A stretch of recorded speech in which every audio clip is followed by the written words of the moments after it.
Celebration among devastation as Ukraine and Russia continue their attacks.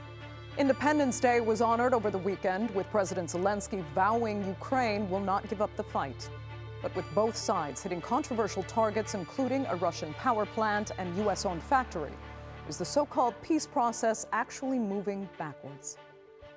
I'm Andrea Sankey, and today's Newsmaker is the war in Ukraine.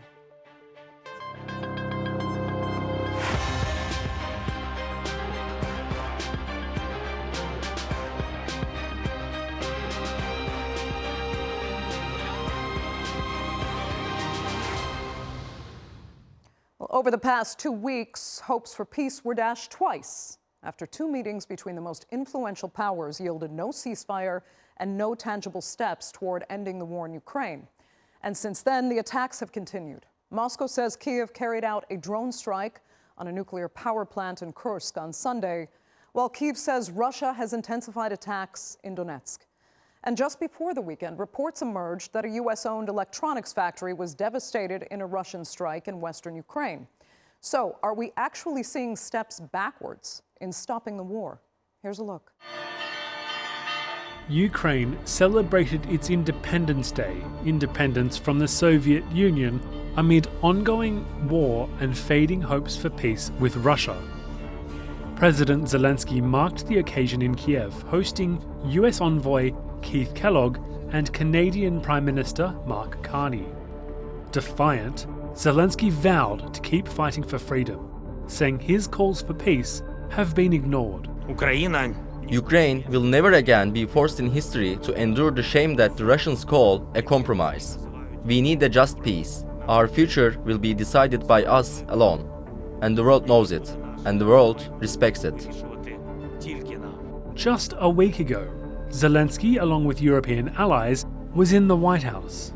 This high-stakes summit followed US President Donald Trump's meeting with Russia's Vladimir Putin in Alaska. Those talks had raised expectations for a possible pathway to eventual peace, but failed to deliver any concrete results. Russia demands Ukraine surrender the entire Donbas region and drop its NATO membership bid. Russian Foreign Minister Sergei Lavrov said a group of nations, including the UN Security Council's permanent members, would guarantee Ukraine's security, but he rejected any Western boots on the ground. He also said there is no planned meeting between Putin and Zelenskyy. Putin is ready to meet with Zelenskyy when the agenda would be ready for a summit. And this agenda is not ready at all. President Trump suggested, after Anchorage, several points which we share. And on some of them, we agreed to show some flexibility. Meanwhile, Europe and the US continue to talk on security guarantees. Several European countries, including France and the UK, have indicated a willingness to send troops to Ukraine, but many others consider it off the table. They are also exploring a plan similar to NATO's Article 5, which would require a collective response in the case of an attack on one member. The coalition of willing should remain closely involved in this process. The Ukrainian armed forces will be the first line of defense. That is why we must enhance, reinforce and unblock our military support to Ukraine. This is what Zelenskyy wants, and he refuses to concede any territory to Russia. But Trump has told Zelenskyy to give up on Crimea, which was annexed by Russia in 2014. On Friday, Trump also set a deadline for a Zelenskyy-Putin meeting. I think in 2 weeks we'll know which way I'm going, because I'm going to go one way or the other. It's going to be a very important decision. And that's whether or not it's massive sanctions or massive tariffs or both. Or do we do nothing and say it's your fight? Russia claims it captured 2 more villages in the Donetsk region. It also struck a US-owned electronics plant in western Ukraine. Meanwhile, Kiev launched drone attacks on Russian energy facilities, sparking a fire at a nuclear power plant in the Kursk region. Ukraine is desperate for peace, but if the price of peace means giving up territory it considers its own, then the fighting goes on. So President Trump says he'll make a decision in the next 2 weeks, but would that change the equation anyway if both parties seem to remain unswayed on what compromises to make? Well, joining me now to look further at what's transpired and what could be to come are from London, Senior Research Fellow at King's College London's Russia Institute, Olena Matveeva. From Washington, author of Domestic Causes of American Wars, Hidden Economic and Political Triggers, R Eland. And from Kiev, Secretary General of the Independent Anti-Corruption Commission, NAKO, Olena Tregub. Thanks all so much for being with me. Let me begin in the middle there with Ivan, because these last two summits were supposed to change the tide somehow, or at least give an indication of what a peaceful outcome might consist of. What do we have now?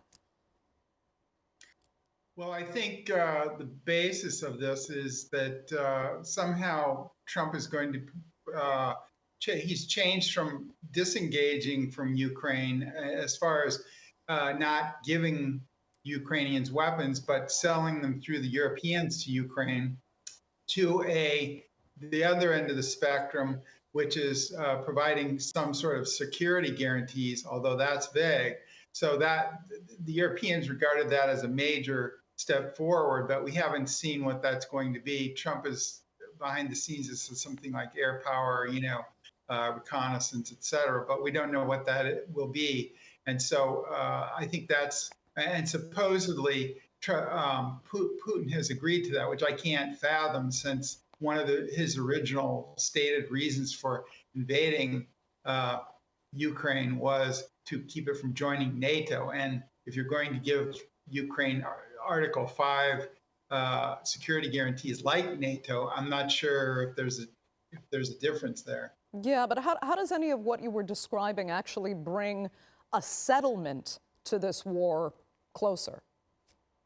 Well, I don't think it does. And I think that Russians, Trump has this idea that he's going to bring Zelenskyy and Putin together, but the Russians said that they can't see any agenda, and so it's not going to happen. It's seemingly not going to happen for a while. So I don't really think we're going to see peace for a while. Right. And Olena, one of the issues Russia is complaining about is that Ukraine is refusing to compromise at all. There are territorial asks, obviously, on Russia's side. So tell us, has Ukraine considered anything re-compromise? Well, first of all, it's very important for everybody to understand that the narrative about territorial concessions, it's fake news, essentially. What I mean is that Russia created fake narrative that as if Ukraine would agree to give part of some land to Russia, then Russia would possibly stop the war. This is complete fake. Russia doesn't want territory. And Lavrov himself recently said that this war is not about the territory. That's the first thing to remember, actually. So in a nutshell, Ukraine understands it very well. And Ukraine understands, of course, if it was true about the territory, of course, Ukraine would agree for some territory to be temporarily occupied by Russia. In exchange, Russia stops the war and we have frozen conflict. But because everybody in Ukraine, including the leadership, including every citizen of Ukraine, they have clear understanding that Russia is not going to stop, this discussion about territory is simply irrelevant. Okay, let me ask Anna. I mean, is that fake news? I'm curious to know if a frozen conflict is actually some kind of answer here. I mean, technically it's peaceful if nobody's firing at each other, but is it true that Russia really doesn't want the territory? That's not the end game? I don't think so. But I think that we need to really look at the bigger picture. Big picture is that Russia would not go for frozen conflict. That is a very clear position, because from their point of view is that Minsk agreements 2014-15 were supposed to create this frozen conflict when there will be kind of cessation of hostilities and there will be negotiations and implementation. That option failed completely, and we have a full-scale war. So if they are to settle, that has to be some kind of de jure binding agreement, and that would also include some kind of territorial concessions. From what we see from the kind of avert positions of Russia and Ukraine, that Ukraine does not offer any flexibility on territorial issue. What we hear informally from back channels, that actually it is not quite as rigid as explained publicly by Zelenskyy and his officials, that there may be some flexibility over there, and that's what Trump is and his top team are trying to explore. Keith Kellogg is now in Kiev, and that is the issue which they are trying to get a sense of. Okay. But Anna, I mean, you've actually said you think we're closer to peace than we've ever been before in this conflict. But is that just because so much time has passed and that inevitably makes the end nearer by default? I think we probably next 2 to 4 weeks would be the point of decision. I think chances are perhaps 50-50. It can be an escalation of hostilities, but it can be a road to peace. Why it is happening? Because of 3 things. First, President Trump has been very actively engaged, and he managed to get dialogue with all sides. And he made it quite clear that's the only chance, that he is not going to drag it forever. Secondly, a position on the battlefield is very dynamic. We are likely to see new developments. Both Russian and Ukraine sides are really kind of trying very hard. And thirdly, that Europeans have some kind of meat to chew on. They started discussing security guarantees. That will take a long time, but that would preoccupy their attention for the time being. So yes, we are very close to the decision moment. Okay, Ivan, would you agree there? I mean, Trump did say he would decide in 2 weeks what to do about the war, but will he? Because others see him, it's hard to predict, we all know, but him actually just wiping his hands of it because it is too complicated for him to resolve and he doesn't want the liability anymore. What do you see happening in 2 weeks? Are you as optimistic as Anna? No, I'm not. I hope she's right. But I think, we've seen this before. He pretends that he's going to put sanctions on Russia, and then he sort of backs off. And in the last case, he rewarded Russia for ignoring his ultimatum. And met with Putin and gave Putin a diplomatic accomplishment and getting nothing in return. And I think, he's put secondary sanctions on India, but that was as far as it went. And so his ultimatums, and you'll see this in his tariff policies too, is he gives an ultimatum and then it just kind of goes away. So I wouldn't put too much stock in that, because he sort of threatens and blusters, and then some of the time it doesn't come to anything. So I really think the war is probably going to go on for a while, and unfortunately for everybody. But and Ivan, your analysis. Your analysis actually. Oh, go ahead. I was just going to say, I thought he made a big mistake by meeting with Putin and not including Zelenskyy, because it looks like he's trying to everyone, it looks like he's trying to, make peace at Ukraine's expense. And I think that Ukrainians don't want to give up any territory because. But was it even? Was it even possible for him to sit down with both leaders at this point? It seems like 2 separate meetings was actually the best he could do. Well, that's right, but then you don't meet with Putin. Don't meet with Putin until that's possible. I think it looks like he's selling out Ukraine, to be blunt. So I think that was a misstep. I appreciate he's trying to make peace there, but you can't sell out your former ally. And I would call Ukraine a former ally, because Trump is trying to we were on one side of the war when Biden was president, and now Trump is trying to mediate it as a neutral party. So I'm not sure that's going to work either. Olena, I could see you nodding your head in agreement, but a few analysts have said, contrary to what Ivan feels, that Trump really only takes the side of the last person he met with. So in that sense, Ukraine would kind of have the upper hand because they got the last word in a personal meeting with Trump and European leaders. Well, I think, yeah, I definitely agree with Ian's assessment. We are on the same page here. And no, I don't think that he favors Ukraine now. He only favors Ukraine now because all the European leaders came to White House, and this was unprecedented number of leaders from Europe at the same time having meeting there in the White House. And he saw that Europe stands behind Ukraine. So even if he wants to sell Ukraine to Russia, Europeans would not let him do it. And Europeans are not his former allies. Europeans are his current allies from NATO. Therefore, of course, he's in the position where he cannot really sell out Ukraine. But the Alaska meeting was a disaster. Because it humiliated not just Trump, but United States, in my opinion, because before you meet with a dictator who has blood on his hands, who has international criminal court warrant, you at least need to make sure that this tyrant will give you something. But Putin didn't give anything to Trump. Putin didn't give him ceasefire. Putin didn't give him even agreement to meet Zelenskyy.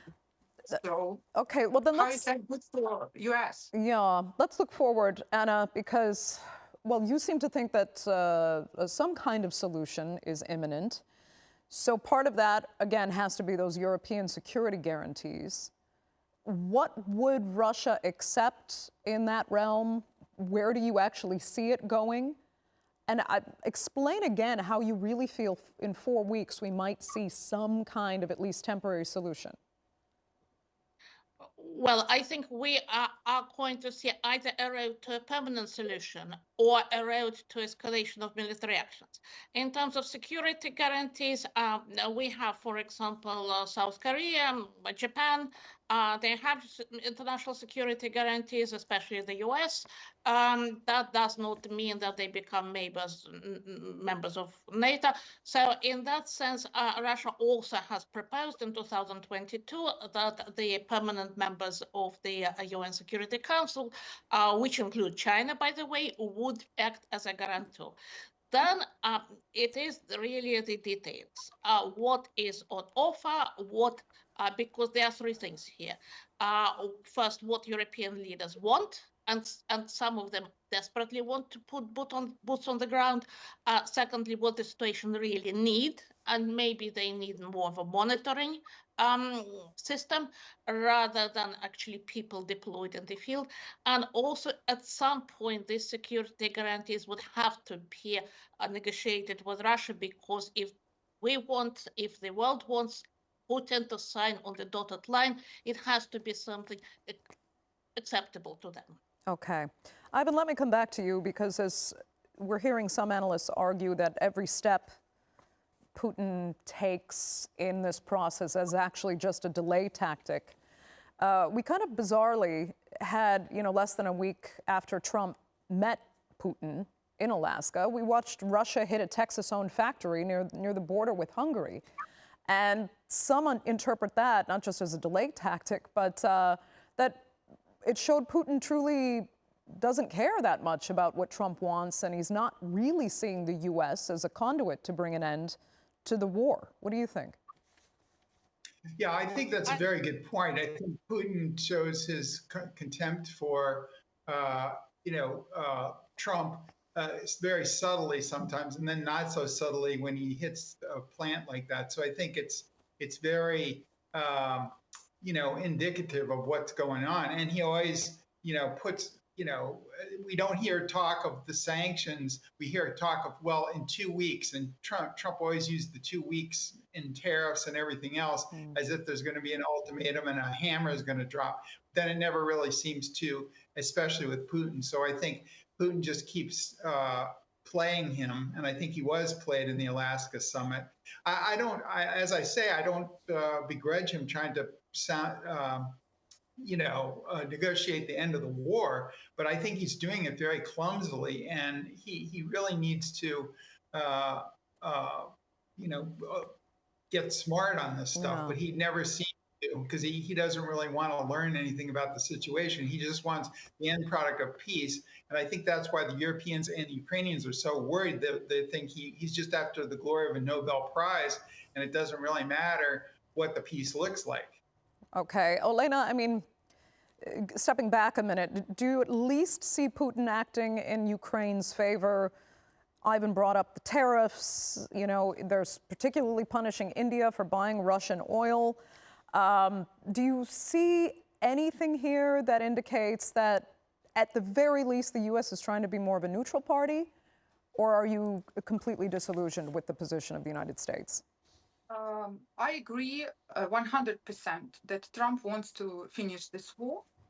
However, the way he does it, he will prolong this war and escalate it, possibly even into NATO territory. And this is because Trump demonstrates weakness to Putin, and it will encourage further and bigger war. That's the way I see it. And there is a report by the Banking Committee of the Congress saying that actually in the last 6 months, Trump put sanctions on pause, and he didn't introduce anything new except for India tariffs. He dismantled a lot of international sanctions working groups, export controls working groups that were established after full-scale invasion. So what leverage does he currently have over Putin? When all his threats, they turned out to be empty, by Alaska summit, Putin managed to delay their tariffs, the sanctions, the new bill in the Congress that was supposed to be voted. So I definitely think he wants to be neutral party, but he's definitely playing on Russia's side right now, which is very dangerous. And I saw you roll your eyes several times. Go ahead. Yes, I think that we need to look at the facts on the ground. Yesterday, the American administration announced the supply of the new missile systems to Ukraine, which are now in mass production. They will be more accurate, they will be more lethal. They have a range of 450 meters. They can strike into Russian territory. The program was put in motion under Joe Biden because the idea was to increase supply of missiles to Ukraine, something which can be produced cheaply and something which can be adapted to Ukrainian launch systems, so that they can be activated very fast. That is quite a substantial package. The first delivery would start in September, and the bulk of it would be paid by the European governments, but by European taxpayers. But at the same time, Trump continues with the funding of Starlink. That's a hugely important help to the Ukrainian armed forces. They continue to help with intelligence. Intelligence sharing helps with navigation of targets. Europe cannot quite substitute that. So in that sense, what has changed that Trump wants to European to foot the bill more than they have done so. So if somebody is selling anything to whom, this is Trump selling Ukraine to Europe rather than to Russia. Okay, Olena, I have another minute and a half. Go ahead.